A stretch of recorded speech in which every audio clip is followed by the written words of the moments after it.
Well, greeting once again to baristas. It has been a long time indeed. And as you might recall, at our last encounter, our high roller in chief had just been installed in his new Taj Mahal, ready to play us for the suckers we are in putting our bets on him. There have been no surprises, at least for me, at the resulting payout. As I've always said about casinos, they're not built by winners, and if their players had any sense, they wouldn't be there in the first place. Which is all good and fine. But that merely begs the question, what does the so-called Trump administration really represent? Why, to Buneros, the answer is simple: the degeneracy of the American ruling class. Now, you ask what makes this particular rich white boy just any different from others of his kind? Wasn't W. Bush another example of half-grown fruit falling from the rotten tree? Not exactly. For all his problems, W's family business was politics. While signs of degeneracy were apparent, there were still strong systemic supports keeping Israel flying on automatic pilot, despite his service in the Alabama National Guard Air Corps. With Trump, what we see is the beginning of complete moral breakdown and intellectual meltdown of the American establishment.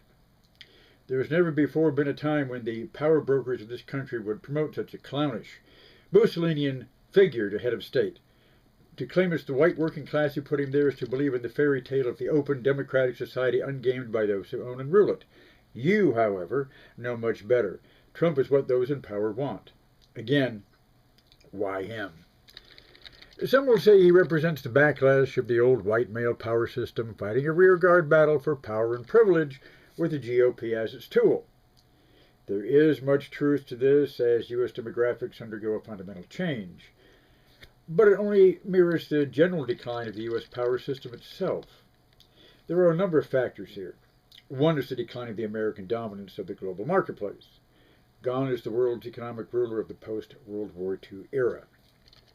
There are other players at the table now, hence the trade war with China, the strangling of Russian oil by a new Cold War, etc.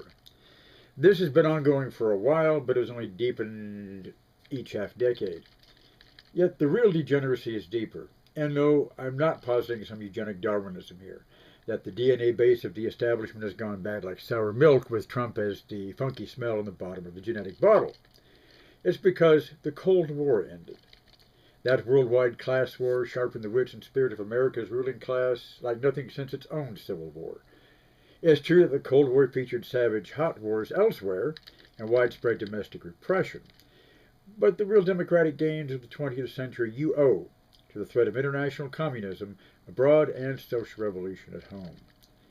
One only has to follow the career of Ronald Reagan to see how they were viewed as two sides of the same coin by those wanting to keep it in their own pockets. Reagan set out to roll back not only communism, but democratic fundamentals that had given Americans a modicum of social justice throughout the 20th century. 1980 was the time when U.S. global dominance began shifting, hence the lashback of the Reagan regime, but his victory actually meant defeat, for his power system as well as for you. Because it was thanks to the Russian Revolution and the Great Depression, with the renewed threat of socialism, possibly gaining ground on native soil, that the U.S. establishment passed labor legislation like the National Labor Relations, or Wagner Act, mandating the rights to unionize, collective bargaining, the basic right to strike, mandated Social Security and unemployment insurance, and workman's comp. In the post-World War II landscape, the anti-colonial movements of the Third World renewed the revolutionary angst, this time around color. The challenge was to make the American way appealing to the emergent sovereignties of Africa and Asia, and this could not be done by dancing Jim Crow at home. Thus the demands of the civil rights movement were finally given their dues, 100 years too late. But Washington now faced the greatest social and political crisis since 1865, and liberality won out over repression to save the system in toto. Out of this new era also came poverty reduction programs to ease the ghetto riots along with the mace cans and SWAT teams.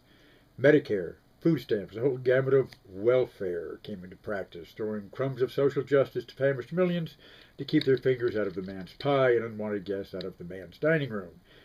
Guess who's coming to dinner was a nightmare to be sidestepped at all costs to Treasury and Government Accounting Office. Well, I think you know where I'm going with this. The U.S. won its Cold War, with the exception of Fidel Castro, who actually won his side of the Cold War by retiring from power voluntarily and dying peacefully, revolution intact. But in general, with no challenger to keep the U.S. on its toes, the establishment has become self-indulgent, as arrogant as it ever was in the late 19th century. Under no existential threat, no longer does it feel pressure to protect its rear by sharing power or distributing wealth. With no gun to its head, the U.S. power elite is free to show its ass to you and the world. The post-Civil War elite exhibited the same degeneracy we see now and call it the Gilded Age. Labor repression, segregation, convict-lease slavery, the rollback of the progressive ideas that had animated the generation of Lincoln were the same as our right to work, our pay prisons, voter roll purges, and nativism. The Confederate memorials around which there was so much protest, and which Trump defended, were erected during the same first revisionist period when American ideals were seen as naive and in the way of privilege and power, and the way the world was supposed to be. Is this degeneracy terminal this time? Possibly so. There is nothing in the bogus Orwellian war on terror that represents struggle against a true fundamental threat. Despite 9/11, its wars largely do not strike home. There is no comparison to the Jackson era and its frontier Indian threat, to Lincoln and the Civil War, to Roosevelt and the threat of depression, fascism, and revolution, to Kennedy and Johnson with the threat of civil rights and anti-colonialism. What domestic population is appeased by gestures towards Muslims, or what benefits need sharing out to retain loyalty of the masses? This time around, in this day and time, none. In giving the average citizen nothing to fight for, the establishment shows it's fighting for nothing except itself. It will squander its treasure in your blood until there's nothing left, like the rich boy Trump finally maxing out his credit cards at the craps table. Whoa! I hear a knock on the phone. My faithful phone knock. There it goes again. All right, all right. Let's see whom this might be. Hello, and with whom do I have the pleasure of encountering Mark Twain? Well, there's a voice that could be heard today if it was possible. What's on your mind? You coined the phrase the Gilded Age.